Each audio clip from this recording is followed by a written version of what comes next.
All right, another episode of Brews and BizDev. This morning, we are doing coffee in the morning, and we've got Matt Pelkey here from Colligan Law with us. Thank you for joining us today, Matt. And today's brew is, I don't actually know the name of it, but it is coffee from Jam, Parkside. So, let's just get into the brew part of it. Start there, and we'll get into BizDev and world problems later. But what had you focus on Jam? What had you pick Jam to be your brew for the session? Yeah, so Jam, for some of you who may not know, is a cafe in Parkside. It's actually the neighborhood that Paul and I live in. It is a community-owned coffee shop, so it actually is a really unique business model. There was a coffee shop that had been in the spot that Jam is in previously, and it closed due to some, I think, licensing issues. And the neighborhood really wanted a place that was a community space. They wanted a coffee shop, and there was several individuals, many dozens probably, who were expressing it. And one night over some brews, several neighbors, I think jokingly, sort of said, well, I would throw in some money for that. And somebody else said, well, I would too. And I think it became a game of who was going to blink first. And then 2 years later, 83 individuals from the Western New York community were co-owners in a coffee shop that was opening. And so it opened last March. Interesting first year to be opening a business for sure. But it has done well. It has thrived. It has obviously, knocked on some wood, been able to weather the current storm so far. The coffee we're drinking is actually called Jam Blend. And the coffee shop partners with Typico Coffee, Jesse Krause over there, great guy, and puts together a fabulous blend that gets turned into our house blend, which I think is what you're drinking, and then also the cold brew as well. And so it's a great community-owned coffee shop providing high quality coffee, baked goods in-house. It is also a benefit corporation. So part of the mission of the company is to, give back to the sort of, societal well-being of Parkside and the surrounding communities. So not just Parkside, but you've got, North Buffalo, you've got Hurdle, you've got the East Side, you've got just south of here, which is Elmwood Village. And so really kind of, tapping into the, adjacent communities as well. And I think they've done a good job of living up to that. Right now they're participating in Fueling the Front Lines. Yesterday, they donated a bunch of coffee to Evergreen Health Services. They've donated coffee to Crisis Services, Sisters Hospital, Buff Gen. So they really do, not just, preach, giving back to the community, but actually execute on that as well. So that's why I picked Jam. Full disclosure, my wife also happens to be, the president of the company, but it seemed to make a lot of sense. Yeah, she may or may not be the A in Jam. There's no way to sort these things out for sure. Exactly. But, it was probably more productive than picking a spirit on Friday. So, yeah. Although I do have some history there as well. So yeah, you could have been a homer for the other side as well. So Jam's awesome, and obviously we've got a lot of people in this area, in this community, this neighborhood, right, who are fairly community oriented, and historically, obviously we're on the board of the community association together, which was a thing that got started back in the 60s around like the redlining and things like that, and subjects that are still pertinent today, even though maybe not so much, those specific things aren't in our neighborhood, but clearly we're all dealing with some things that are related to that. And so, I thought that this would be a good, a business, spotlighting a business, right, that's community owned in a community that has its roots in sorting out this kind of stuff at the structural level. Is a relevant conversation to have at a time where, frankly, some of these things, I've done 4 of these things like this week, and it ventures from a welcome distraction to like, is this really what I need to be talking about in times like this?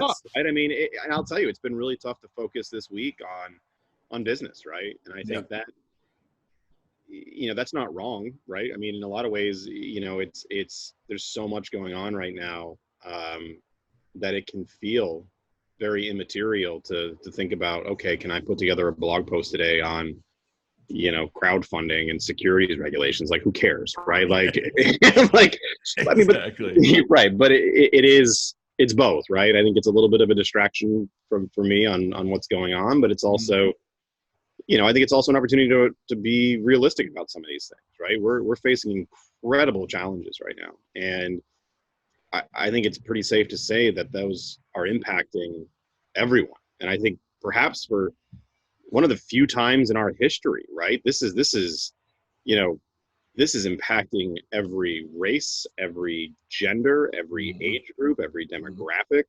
I was talking to somebody yesterday who was telling me about their daughter, who's a executive at a financial services company in, I think it was Chicago, who was down protesting yesterday, right? I mean, these aren't the typical scenes that are associated sometimes with some of the social movements in this country. And I think, that's really difficult to compartmentalize and not think about, right? Yeah. Good thing. I think that's a good thing. Right. I think it's a good thing too, and I think that obviously the ubiquity of like social media, things like this being everywhere. I mean, it's difficult to avoid even if you did want to, and Sure. most people aren't looking to avoid it. While they might be riled for very different reasons, and there's certainly some oppositional reasons going on. That it is, it's like everybody is in on this conversation one way or the other, and at a very high emotional level. Not just like, hey, here's a blurb and okay, back to work. It's a real kind of hard hitting, weighty thing. Yeah, it's been sustained. And I think for me, right, that at least gives me some reason for optimism that perhaps we'll see some actual change this time. It won't just be, not to get too political, but it won't just be thoughts and prayers and then, a news cycle and then nobody's talking about it. Right. Yeah. What happens next week or whatever? What's 2020 got in store next week? Right. I mean, who knows? It could be a plague or a volcano erupting. I think that actually already happened, or, meteor or whatever. Yeah, exactly. Yeah. At least those things are like not so much in our control, right? Those are less sad. If we get hit by a meteor, I don't feel personally responsible in any way for that. Whereas this other stuff, I feel like there's a role to play. That's a fair distinction. Besides putting an umbrella up and just so. All right, let's talk a little bit about BizDev. Let's get into the point of these conversations. You and I are kind of aligned around certain things around like what's good in the world of marketing, sales, developing business, and certainly aligned around some things that are not good. What we view as being hacky techniques. We have an aversion to the hard sell. Even though we can both be very direct people, that is not a version of directness that really that really suits anything. And full disclosure, we tend to message back and forth examples of really crappy approaches and cold pitches on LinkedIn, which is a funny pastime. I try not to put those things out. Right. Even with covering people up, I try not to put it out too much, because then even that, it's like, okay, cool, you can call out stuff that sucks, right? But like, what are you gonna contribute as far as what's an alternative? And so, just as a way to open the conversation, why don't you tell me, in the world of BizDev, which I'm going to include marketing, sales, and really customer service and customer success, because that's how we also develop business, right? Is taking care of people so that they talk about us. Yeah. In that world, and in the versions you've been engaged in, two things. What is your favorite thing? Like, actually, like, what do you like most about engaging? Like, what aspect of that do you actually enjoy? And then what is your least favorite thing? And whether this is something you have to do or you've had to do or that other people do, I'll leave it open. Yeah, I'll try to be as sort of introspective as I can. I think the one thing I honestly enjoy more than anything is really, and this is gonna be really simple and maybe sound a little too simple, but really helping people. And that can be my own team, coaching, working with them to figure out how they want to execute a plan, working with a client. The actual problem solving piece, I think, is probably the thing I enjoy the most. How do we get from point A to point B? Let's put together a plan. Let's follow up on it. Let's execute. And and that can be literally, I mean, I sat down last week with one of our associates and talked through, you know, making sure that they didn't feel, you know, sort of helpless in this sort of environment right now, right? That they could talk through what their concerns were and, well, how do I go about professionally developing and personally developing? And, you know, and part of that ties into business development, right? And I think that sort of authentic, you know, almost coaching, like, you know, engagement is something I really enjoy. And you can do the same thing with clients, right? It's the same sort of, you know, you come at it from a place of empathy and a place of understanding and wanting to sincerely and authentically help them. And I think for me, that's the piece that I enjoy more than anything else. Some things I don't enjoy, you know, despite that sort of altruistic approach to pretty much everything I do, I'm not saying there aren't self-interest there, but I really am, you know, not motivated by bottom line. That's not why I do things. If it was, I would have never stayed in Buffalo. Right. But, you know, I think one of the challenges can be, you know, there are times where, you know, you might be servicing a client, the customer service piece, right? Where a client might not be happy. And, you know, it may be for any number of reasons, right? It may not be the work product. It may be that, you know, there was a miscommunication. It may be that there was, you know, perhaps it ended up, you know, costing more than they had understood it would. And those ultimately, in my, you know, experience, can be resolved. But you know, I take that level of customer service and satisfaction very seriously. And so, you know, it may be more seriously than I should.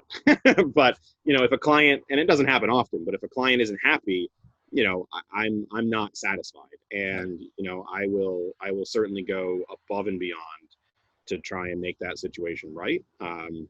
You know, externally, aside from my own, you know, sort of introspective, you know, the hard sales pitch is definitely something that doesn't sit well with me.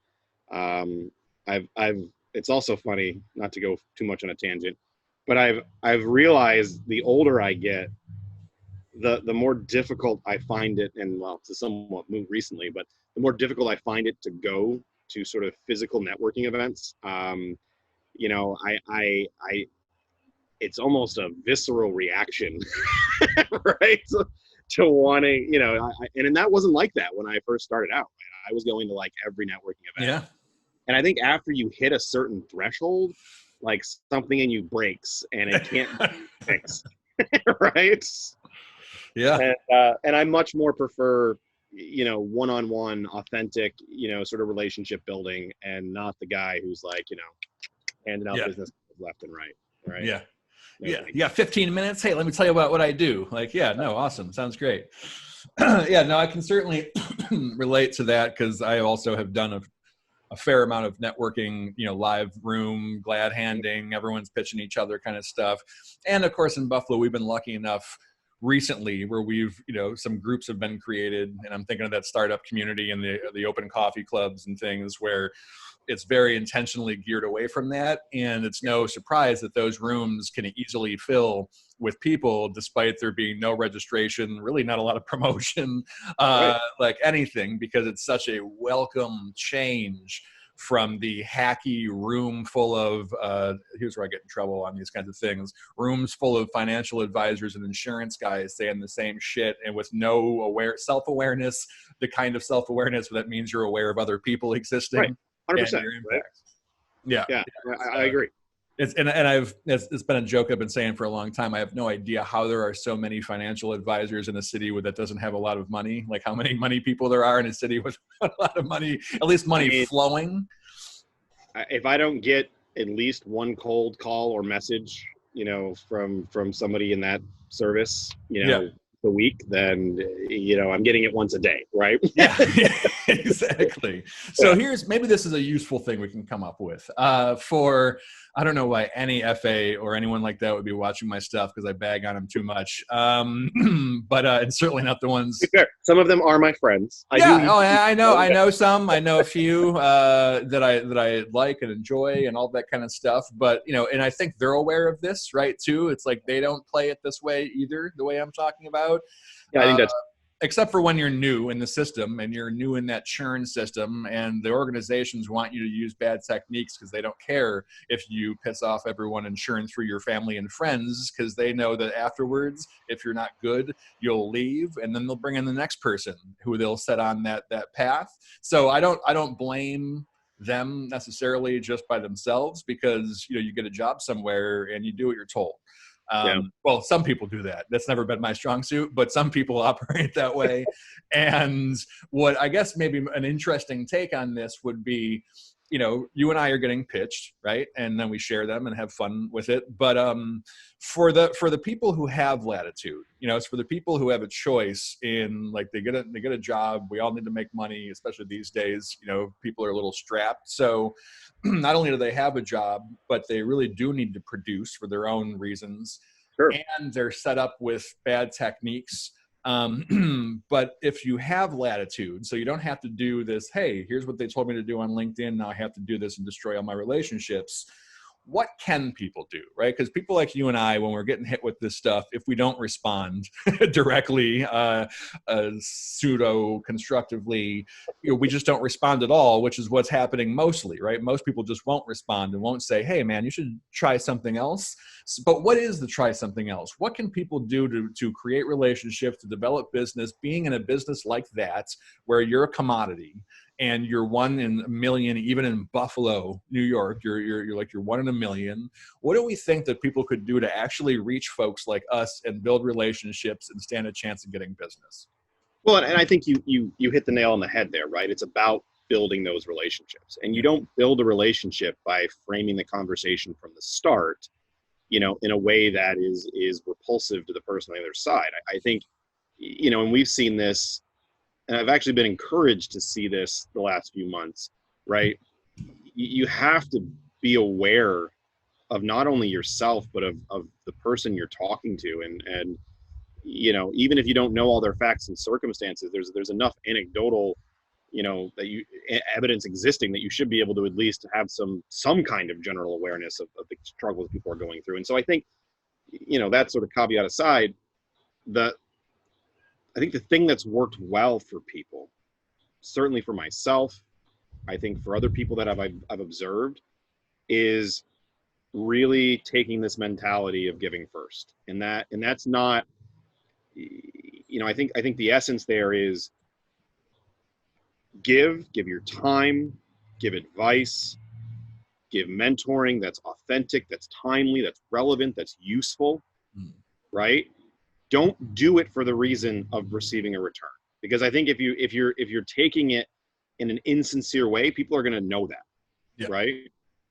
And if you're able to do that and put that out there, you know what, you're struggling with X, Y, and Z. Here's some tips. Hopefully this helps you, right? And I think if you do that, people are going to see that, and there'll be an opportunity to develop relationships out of that. Right. And then, those things take time. I think it's misguided to think you're going to, unless you're selling, windows door to door. I think it's short-sighted to think that you're going to have one random interaction and get a purchase order out of that, right? Like, that's not how this works. People want to do business with people they like. They want to do business with people they trust, and that they see as reflecting their own values. And, I think, that even comes well above competency, for better or worse, right? I used to believe there was a minimum threshold for competency that would at least, protect professional services to some degree, but the reality is there isn't, right? Yeah. That's just like the optimist in me, hoping that there's some level of competency. But really, that door gets opened because of building relationships, and most relationships are built on communication and trust and shared values. And I think that's what has to come across authentically. And if you can't figure out what that is or what that looks like, you need to do some self-reflection on what your values are, right? If you're so used to sort of cookie cutter, cold, put out 100 sales leads a day and maybe I convert 10 and that's the only formula you're operating by, it's time to tear that book up and throw it out the window and start over again. Yeah. Right. Yeah. And you're right to the point. If you're an employee who just started in an agency, maybe you don't have that latitude. But maybe that's what you need to be looking for, right? Yes. Yeah. No, I think that's great. And I've never been in one of those places, so I can't speak to it because it's just Neither have I. never Never a worked for job me. or kind of company I have ever gotten close to. But I think that even, just as trying to be helpful here, right? Instead of just dismissive, is even if you have a certain thing that they're setting you up with. For example, like the thing I shared last night with this guy, I mean, that's a cadence. He probably didn't invent that himself, right? Somebody, is like, hey, here's how we do this. Here's a recommendation. But if it's a recommendation, you can still do some of the things that we're talking about here in that message sequence, right? Yep. The first message being, hey, 716, we're both in the same community. Cool. Like that's what got me to, unfortunately, connect. And then that next message being a 15-minute, like, hey, let's spend 15 minutes to tell you what an FA does. Like nobody knows. Like anyone who's been in business for more than 10 seconds, like already knows that. So the relevance is way off. I don't need to do that. It's not even it used to be, because I used to do those messages, and it used to be let's just chat, like the networking style, like let's chat and find out about each other. Right? And then hacky people still use that as a pitch, but you don't set it up like, hey, do you want to meet with me and hear about what I do? I mean, that's not even good by old school standards. And so, I would say take the latitude in the messaging. You're messaging me on LinkedIn, messaging you on LinkedIn. There's a profile there, shockingly. You can look at it and find things. Stuff about me, right? Yeah, you can look through their post history. I mean, LinkedIn, you can see a lot of stuff about someone, what they're putting out there if they put out stuff on LinkedIn. Take 5 minutes. This is what I used to do. You use a template, but then you customize and you think about it and you try to approach it as a human being, talking to a human being, using the template for efficiency. And then find something to connect around. And like you're talking about, then maybe there's an opportunity, right? If you provide some value, here's some information. Now, again, there's information everywhere too. So your tips are probably not unique necessarily. But if you're being helpful and you're being consistently helpful and present, if I have a need, like if my financial is like, oh, there's a problem here, you're on the list, right? Like you are on my radar as not an enemy, like some of these folks are at this point, but as like a possible resource. So I think that even if your company is saying like, yeah, you got to make this many, contacts and connections and stuff, there's a way of doing that with a little more, it takes time, it takes thought, Well, that's the issue, right? Is you got to, if you really want to separate yourself and if you've got to work within that framework, put in the time, put in the effort. Yeah. Find ways to authentically engage as opposed to, I mean, when you receive that, right? We all know what you're doing, right? You probably haven't even looked at my profile for longer than a second. You just saw my name. Matter of fact, here's a great example. Now, this person did go further than just the cold message, but I get a phone call to my office.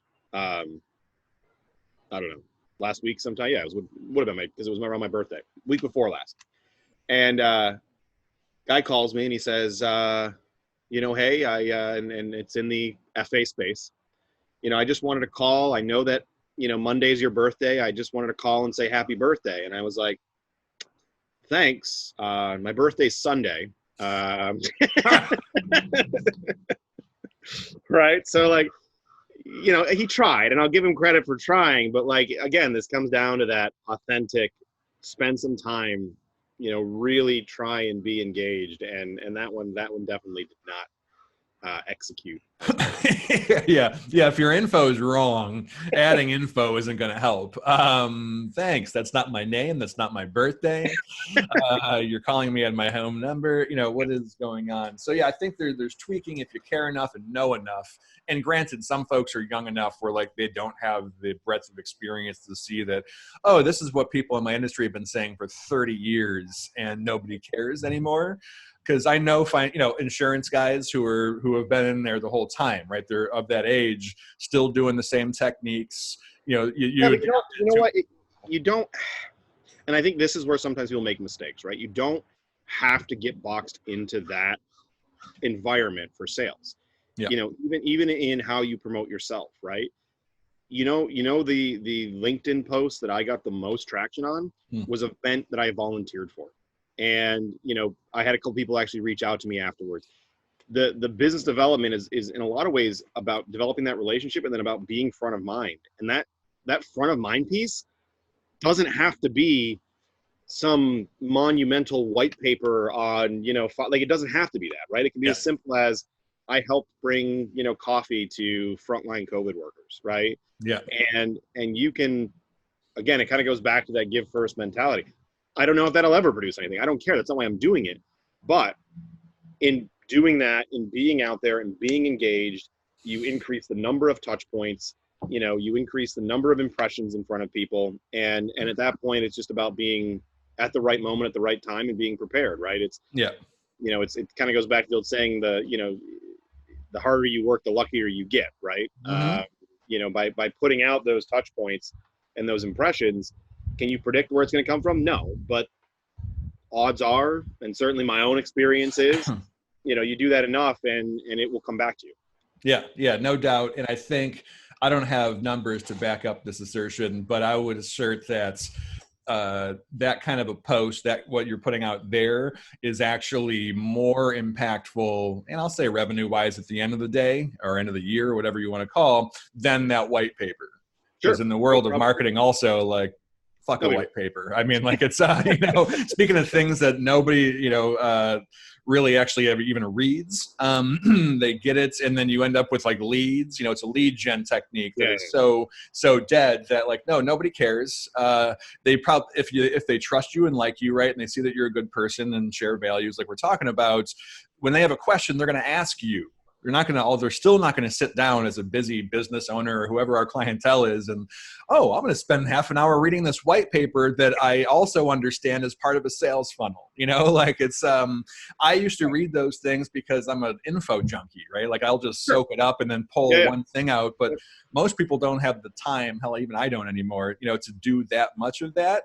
And so the thing where you can be seen, and what did you used to say? Like, and you mentioned it earlier, right? Where empathy, that trust factor, supersedes competence. Like, people will see for you, better or worse. Like, there are people who are able to utilize that and then never execute on the promise. Which is but which we don't want to. We're not talking about that. But like, that first part's there, and then if you actually execute, then you've got something where I was talking to Steve Colton at Encore yesterday in one of these, which, these are roughly 20, 30 minutes. That was 2 hours. We really went off into a tangent, but, it was like that kind of conversation where the caveat for the marketing advice is you then have to deliver.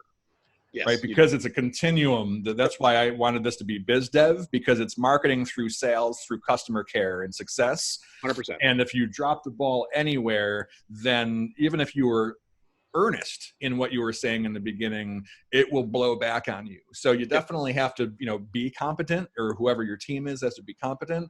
But as far as people engaging, it's not that's gonna lead them. It starts with the trust, and then authority can come. Right. I agree 100%. And I think, another point that, I picked up on through part of what you just said is, you have to keep in mind who your audience is. And so often with lawyers, this is a key point when I'm sort of coaching them through writing. We're so used to writing in legalese and writing appellate briefs and, correspondence to judges and making, legal arguments. That doesn't translate well when you're trying to communicate to a business owner. Now, maybe they have in-house counsel and some of it will, but there's a lot of data out there to back up that even in-house counsel isn't reading white papers, right? They're looking for the most efficient answer. They're looking at LinkedIn, honestly, for resources. There's a number of, research papers that have shown that, the perception of LinkedIn's credibility is much higher, obviously, than other social media sources. And so you've got to keep in mind that audience and what they're looking for, how they're going to read that, because if you're not aligned with that, it's just white noise, right? And it's never going to connect with them. And this has been a theme in these as well, like the actual answer. That's kind of like, for me, it's the distinction between sales funnel and buyer's journey. And even though you might map out a buyer's journey for yourself, like if it's not the actual one, like you're off. Like buyer's journey should be a model that you can get from thinking and talking to actual possible customers and actual customers. How do you buy, right? Like what do you need? Where does the value come in? What information do you need? Then how do you go through this process so that we can make it better versus I think this is how people probably buy, right? Like, hey, well, it's a lawyer, so obviously he's going to appreciate this white paper as his answer, and he's going to have an hour free to run through it and then think about how it applies. Like, no, probably not. That's not how people buy. That's, we usually have it wrong how people search for stuff on the internet. It's way more randomized and stop and start and over again than it is some kind of like, I sat down and walked myself through someone's funnel of information. Like you have to be aware of how your customer and the people you're trying to serve actually consume the information and how they engage in the action of bringing on help. Otherwise, it's noise, and holy shit, we've got enough noise. Like you're not going to come through at all. For see that too. I mean, I will occasionally just go and sort of observe and see what either competitors or other people are doing and what the engagement is, and just to sort of validate some of the stuff I read in research papers, and obviously I do try and stay up to date on some of the actual data behind this, and you see that, right? Mm-hmm. You see that play out. If you wonder why you're getting 10 people to engage, or view something, or 5 people, right? It's because something's off, right? Yeah. You gotta figure out, and then and sometimes sometimes the metrics mix. I mean, I've seen things where I've gotten messages off posts that had, like, I will just say lower engagement, some of them very much lower, but then somebody messages and you get a direct hit because it happens to be right to that person. But again, that's because there's some awareness of what could land and what could go well, and that's from constantly thinking about it and constantly engaging with people to learn what the process is, versus sitting in my own little bubble. And I read a marketing book last month, so I created this plan, and then putting it out there. So all right, so the final topic, and I didn't think I was going to do this. I was talking with doing one of these with John Osberg the other day, who you're familiar with, and we're talking about well, he's big in that go giver thing, right? So it's right aligned, like pretty well aligned with the whole give first mentality, and you and I think have had conversations like this before. But I asked him, because when he actually had Bob Berg on this webinar, like I had to bail to do a client thing and I couldn't ask the question. But Bob had been talking about, authenticity, right? It's this big thing. We all talk about it. I think you and I are some version that we're trying to be of authentic while still being, business professional. And I asked him, and I'll put this out to you and see kind of where you're at about it. And I think it's, again, extra relevant in the world where people are now daring to mix politics or whatever in the business conversations. It can't be avoided. So here's my puppy. It's all right. Hey, my dogs are inside. How about you don't do that, bud? Jesus, what a spaz. So Bob was talking about, like, there's authentic, like, hey, I'm just going to be who I am, right? And which can be used as an excuse, he said, right, to just be a jerk. Like, hey, well, I'm just being me. I'm just saying me. And listen, then if your authentic self is a jerk, I mean, yeah, it might not be good for business, but there's some. I mean, that's got to be authentic. I've got this issue now and again, and but his, he countered it with this kind of like, so it's about being authentic to your higher self, which is where, for me, I get lost, because how you can, who that is or what that is and what that's where, like, I didn't create that standard, most likely. That's an inherited kind of version of what a higher self could be. So for me, I struggle, like, how on earth could I be authentic to some version of myself that I've never been? I mean, I can grow, I can improve, but I asked, so I asked John, I'll put it out to you, like, where is authentic, even from a person, but then certainly at the professional and business level, because there are risks for saying certain things. But what is it authentic to who I am now, which is my actual thoughts, experiences, feelings, or authentic to some kind of standard of a better person I've made? Where do you think authentic lives? No, I'm going to wholly reject the higher person idea. I think when you're looking at that authenticity, what you're looking at is a process of sort of radical self-inquiry, right? And we as people do a really good job of compartmentalizing, of blocking out pieces of ourselves.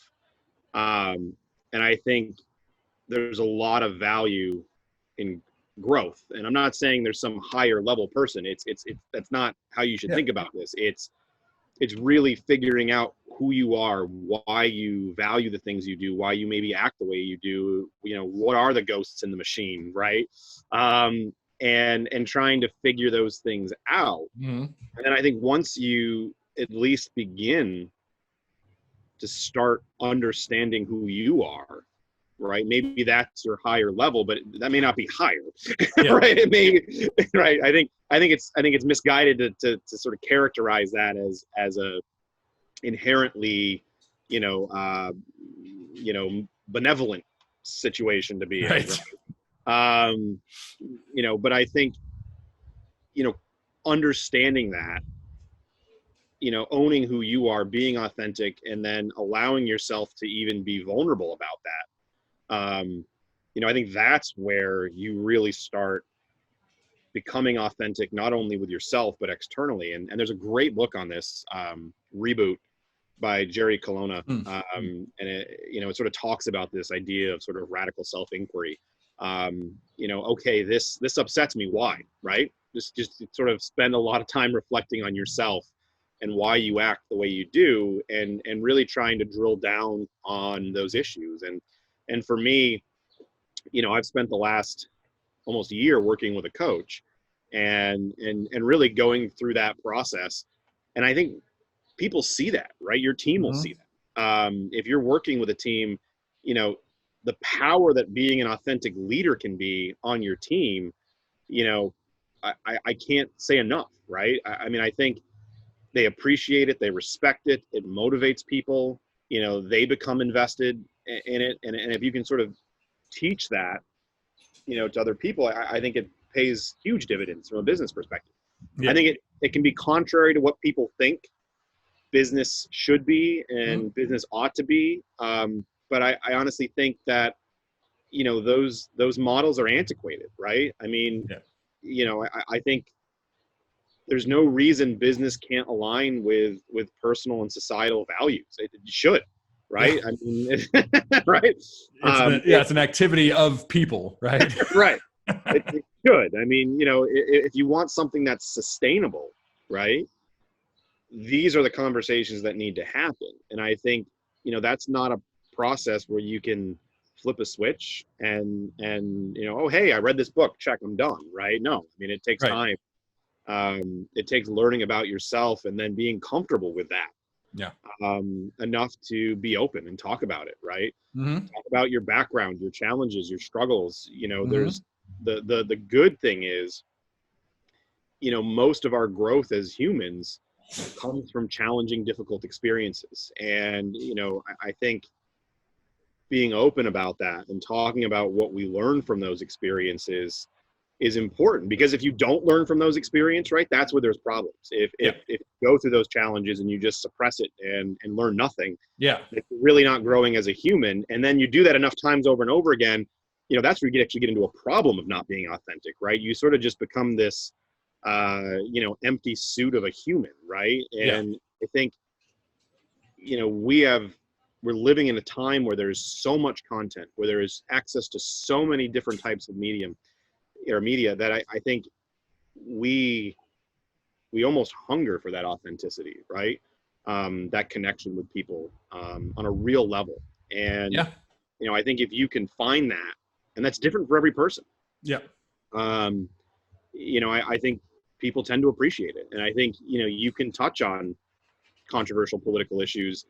Now, I think there's a difference between being authentic and being respectful. You don't have to be, unless you really are just a jerk, those people exist, right?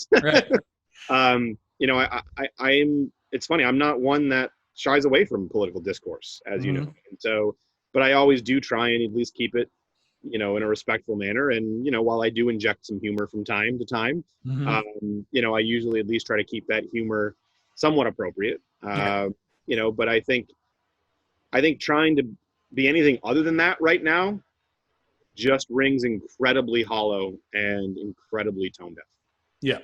Yes. No, I'm totally with you. And I think that to then curve it back to the biz dev part of it, especially in the world of like personal branding and stuff, Right. you know, if like you're going to be authentic, then that will help build the trust. Yeah.